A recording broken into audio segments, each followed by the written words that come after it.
Tasneem. My name is Njenga. And welcome to Rehan Healthcare, Health Topics. So today we are going to discuss allergies. So what is an allergy? So an allergy basically is an immunological reaction to a foreign substance like dust, pollen, maybe some foods, maybe also some drugs. Yes. So what happens is our body is more prone to getting allergens compared to other people, especially if you have a family history. If you have like genetics that are passed down from your family, you tend to get more allergies compared to other people.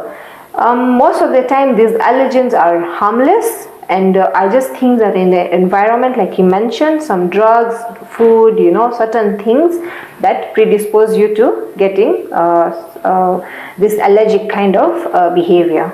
So maybe the common signs and symptoms would be like the main common, first the best sign that you can know that you're allergic to something is usually superficial. It's usually on your skin. You might see some rashes, some superficial rashes. That's usually one of the best signs that you can know that you're allergic to something. But also you can get, if you have maybe some food allergies, you can also maybe feel some stomach upset, you can start vomiting. You can also have some hives.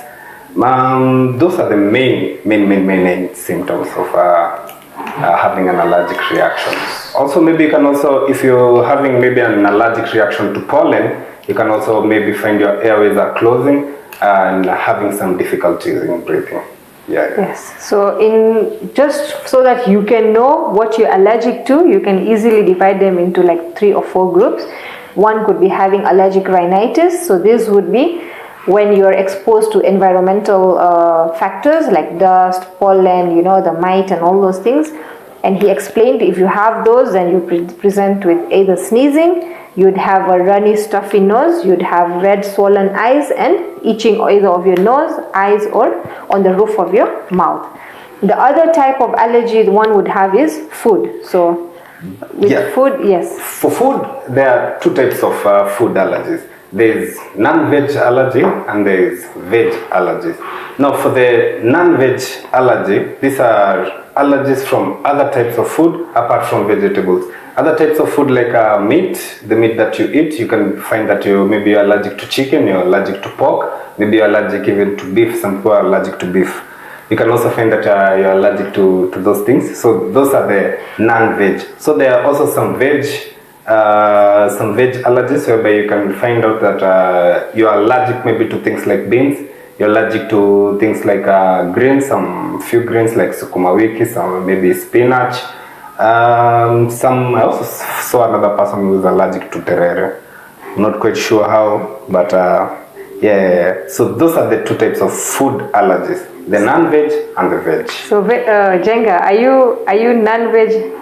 It's next to impossible. You cannot do without meat. I can't do anything with an allergy because personally I love eating. So if I get an allergy, it will be drastic, it will be like a death wish. No. I think there is a lot you can do.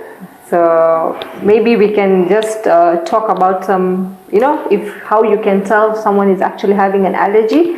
So there are some tests that one can do if you're not sure what you're allergic to.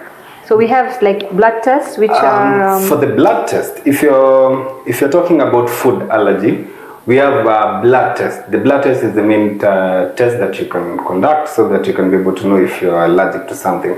And it's a whole panel separated into 2, as I said earlier, for the veg and the non-veg.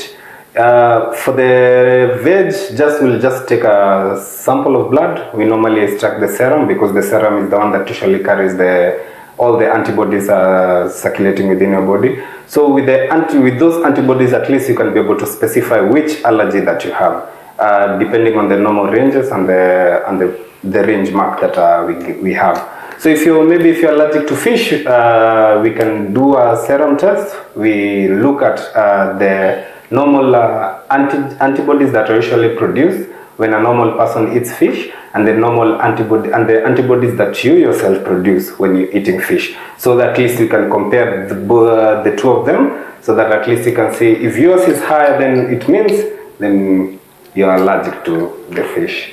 That's the main drug. The test, yeah. You can also do a skin test. You can also check for, there's a drug allergen test. So if you think you're allergic to, say, sulfur or amoxicillin or penicillin, you feel like when you were young and you thought you'd taken this and you started, having some rashes or difficulty in breathing, some swelling, a hive or something, then probably you're allergic to a specific drug.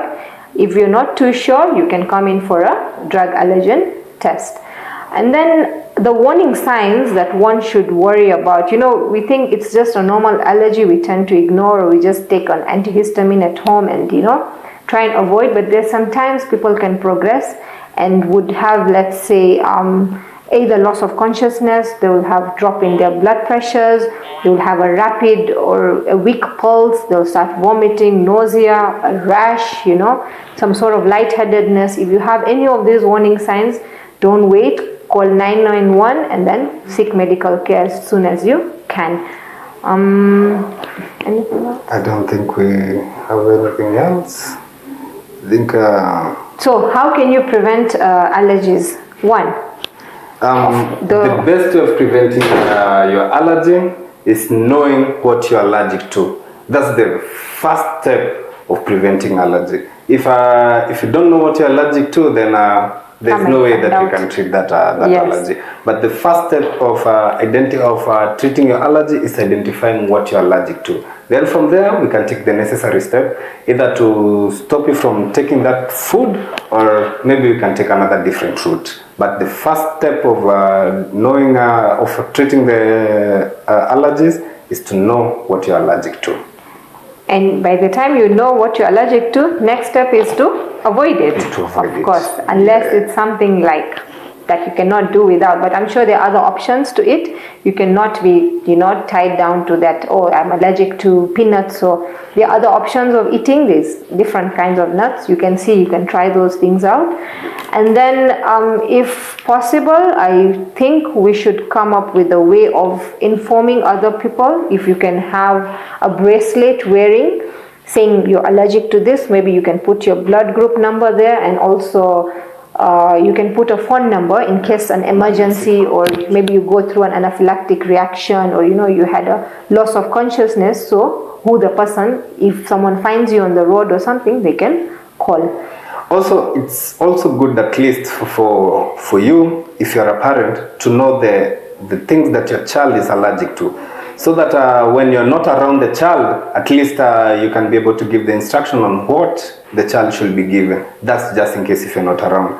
It's also good for you, at least if you, as Dr. said, it's good for you to have that bracelet, at least so that when you maybe get involved maybe in an accident, when they're trying to administer a drug, at least the paramedics will know which drug not to use, because they already know what you're allergic to. That's a very good thing for you to have. And the fact that you mentioned the parents, so the new parents, new mothers that we see, they would come to the clinic and they're not sure what the kid is allergic to, or the infant. So what we suggest is, every time, by the time you start complementary feeding from 6 months onwards, introduce a new food every 3 days. So let's say today you start with matoke. Give the baby the matoke, wait for 3 days, see if there's any allergic, anything abnormal in that, then reintroduce a different food. So always have a 3-day rule, keep a 3-day break before you reintroduce another food. So that way you can actually pick if your child is allergic to something, especially for those who are having a family history, because it tends to run in the family, especially the lactose intolerance. Yes. Yeah, that one usually. And asthma, we keep seeing allergic rhinitis. People think it's just because I've been exposed to dust and everything. You keep getting frequent allergic rhinitis. Eventually, it can progress to asthma. So if you can do something about it earlier, find out there's something wrong. There's also an asthma panel that can check what you're allergic to specifically. You can be assisted and get some treatment beforehand here. Okay, if you have any questions, you can just post them below the video, and we can assist you further. Thank you. Thank you.